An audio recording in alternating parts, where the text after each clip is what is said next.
विधानसभेची अहेरी मतदारसंघातली निवडणूक संपली आहे। मात्र मी सध्या निवडणुकीच्या पार्श्वभूमीवर ज्या गावात आहे ते गाव जिल्ह्यात एकेकाळी खूप सुप्रसिद्ध प्रसिद्ध असलेलं गाव होतं।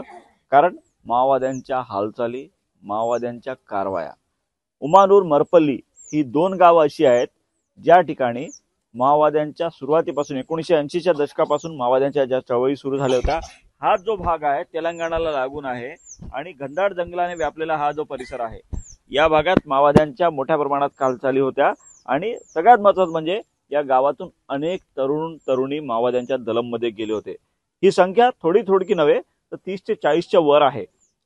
विश्वनाथ सारखा एक जहाल कमांडर जो होता याच गावचा रहिवासी होता, त्याला अटक झाली, नंतर त्याची निर्दोष सुटका झाली। दुसरं महत्त्वाचं म्हणजे या गावात अनेक हिंसक घटना घडलेल्या आहे। या ठिकाणी असलेलं मरपल्लीचं जे पोलीस स्टेशन आहे त्या पोलीस स्टेशनवर सुद्धा हल्ला झालेला आहे। एक भूसुरुंग स्फोट झाला होता उमानूरच्या मरपल्लीच्या दरम्यान, जवानांवर हल्ला करण्याचा प्रयत्न आला होता। काही लोकांची हत्या सुद्धा झालेली आहे। एकूणच एक दहशतीचं एक मोठं केंद्र म्हणून हे गाव होतं। आता हे गाव संपूर्ण बदललेलं आहे, कारण या ठिकाणी लोकांमध्ये आता एकही जण दलममध्ये नाहीये। दुसरे महत्त्वाचं म्हणजे या गावातले तरुण मोठ्या प्रमाणात शिक्षण घ्यायला लागलेले आहेत। काही नागरिक आहेत, आपण यांच्याशी संवाद साधणार आहोत, त्यांच्याशी जाणून घेणार आहोत की मरपल्ली आणि उमानूर कसं बदललेलं आहे। विकासाच्या मुख्य प्रवाहात आलेलं हे गाव आहे। आपण इथं विचारूया, काही जणांशी संवाद साधूया। काय परिस्थिती आहे, मरपल्ली आता कसं आहे? पहिल्याच्या मानाने खूप सुधारलेला आहे। हो, शिक्षणात म्हणा, शेती विषयक प्रगती म्हणा, शिक्षणात, आणि इथून पहिल्यासारखं काय राहिलेलं नाही आहे। इथं या शाळेत शिकलेले मुलं पुण्यापर्यंत नोकरी करत आहे। एकेकाळी खूप दहशत होती, लोक इकडे यायला घाबरायचे, त्यांच्या खूप कारवाया होत्या। आता तसं काही दिसते का? पहिले होता, अगदी बरोबर आहे, पण आता काय तसं दिसत नाही आहे। तुम्ही काय करता, काय ना तुमचं?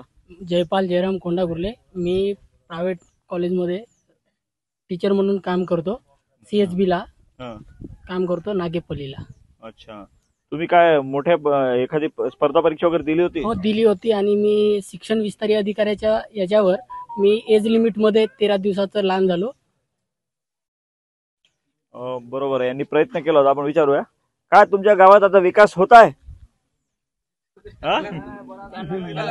काय बोलू शकत आपण? आणखी काय लोकांना विचारू, काय आता सुरुवातीच्या तुलनेत मरपल्लीचा विकास कसा आहे? रस्ता वगैरे तुलनेमध्ये रस्ता खराब आहे जरा, तरी नाही का विकासामध्ये, शिक्षणामध्ये आणि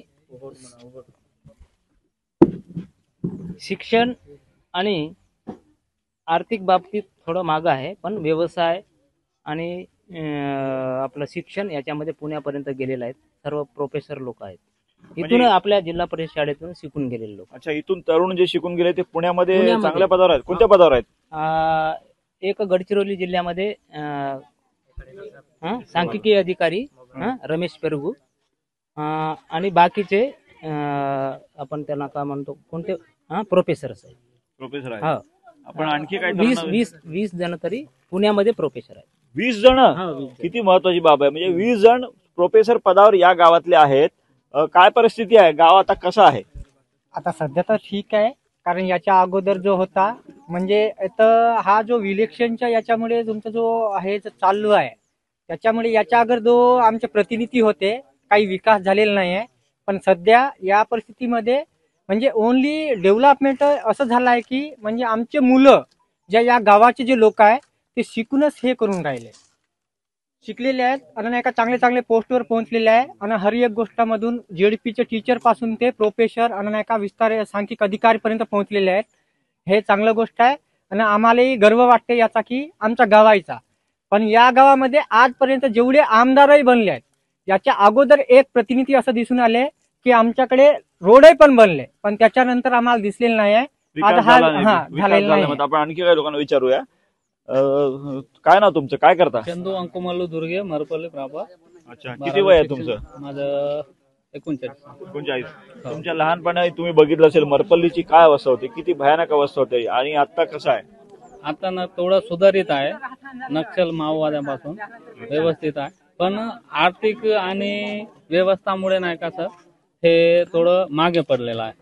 अच्छा, विकासाकडे थोडं मागे. तुम्हाला काय काय तुमच्या समस्या इथे काय काय पाहिजे? सगळ्या समस्या, जलसिंचन समस्या आहे, रोडचं व्यवस्था आहे, हे विकासाकडे कमी पडलेलं आहे. अच्छा, काय म्हणाल तुम्ही, काय पाहिजे तुम्हाला इथे या भागात समस्या? आमच्या भागामध्ये 300 एकर पर्यंत जमीन आहे, परंतु आतापर्यंत भारत देशाला स्वातंत्र्य मिळाली आणि आतापर्यंत आपल्या गावासाठी बहुत लोकांनी, आपल्या एरियातल्या सगळ्या लोकांनी जाऊन जे विद्यमान आमदार खासदार होऊन गेले त्यांच्याकडे आपली समस्या मांडलो. तलाव पाहिजे म्हणून. आतापर्यंत आमच्या गावचा तलाव पाहिजे तलाव तुम्हाला? झालेला तलाव आणि आहे. अजून काय पाहिजे?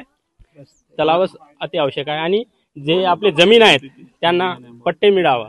अच्छा. आणि ते 20 वर्षापासून करत आहेत आपले लोक, आतापर्यंत त्या लोकांना पट्टा मिळालेला नाही. समस्या आहेत, पण मात्र त्या समस्यामध्ये सगळ्यात समाधानाची बाब ही आहे की समस्या सुटतील, समस्यांचं प्रशासनावर चर्चा होईल. या भागात शिक्षणामध्ये मुलांचा खूप आवड आहे आणि मुलं शिकून चांगल्या पदावर जात आहेत. पुण्यासारख्या ठिकाणी अनेक लोक गेलेले आहेत आणि दहशतीचं एक केंद्रस्थानी असलेलं हे गाव आता पूर्णपणे बदललेलं आहे. महेश तिवारी, न्यूज 18 लोकमत, मरपल्ली, गडचिरोली.